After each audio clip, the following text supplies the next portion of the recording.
Negro Leagues baseball is a very important part of African American history, as well as understanding the entire American history story.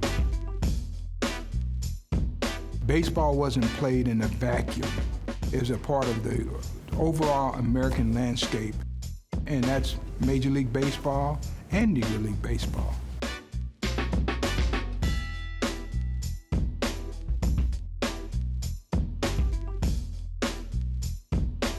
Black baseball players are not immune to the troubles of African Americans in our society. So it's important to understand their stories as human beings and as family men, and how that goes over time with the larger story of African Americans in our country, both the triumphs and the tragedies. They were immensely talented athletes, among the best that America's ever had to offer. They lived in the shadows, in the background. People really weren't familiar with their stories. What's important for people to understand is not just their accomplishments on the field, but their lives off the field. They were really early civil rights pioneers. They were engaged in various civil rights discussions and issues long before it was common in the U.S. Jackie Robinson integrated baseball at a time when Martin Luther King was still in college and nobody had heard of him. And this is very much part of every baseball fan's history, to understand how African Americans came to both impact the game and change the game.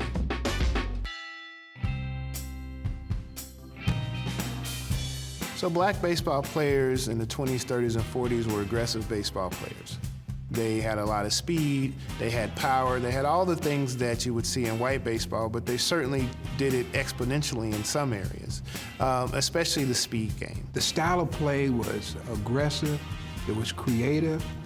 Although they didn't give black people credit for being great thinkers on the ball diamond. That's the reason why a lot of white teams lost, because they underestimated the mental ability of these black teams. Even though you might not have heard of them, they had lots of experience in the game, and they were playing for some brilliant managers. It was something that drew thousands of fans from all across the country, and of course in international settings as well. They faced discrimination wherever they went. Lodging and eating were two of the biggest obstacles. There's a period in our country, especially across the Midwest, where traveling while black was always dangerous. There were Jim Crow laws, there were black codes, often they were unwritten. Local customs, like a black person couldn't be out after dusk or before dawn. Historians have described as sundown towns. You were out after a certain time and they didn't know what you were doing, you could be subject to questioning and arrest. And so there were curfews on people.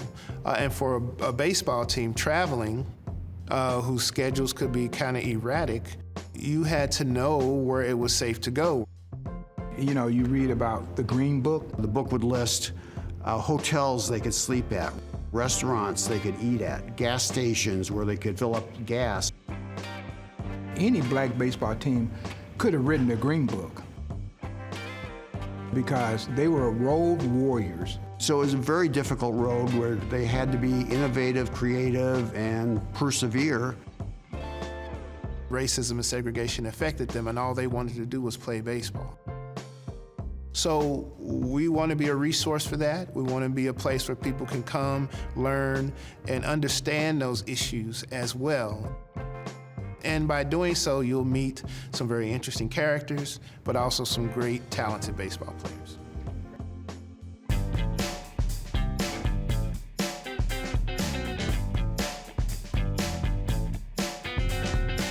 I think the important part of the Negro baseball leagues is that most people are walking around now, they wear a cool jersey from the Negro leagues, but that's not knowing the Negro leagues, right?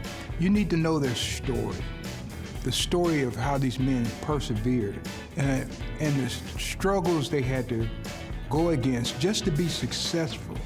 So we're very fortunate at the museum to have the artwork from Greg Kreindler through the generosity of Jay Caldwell.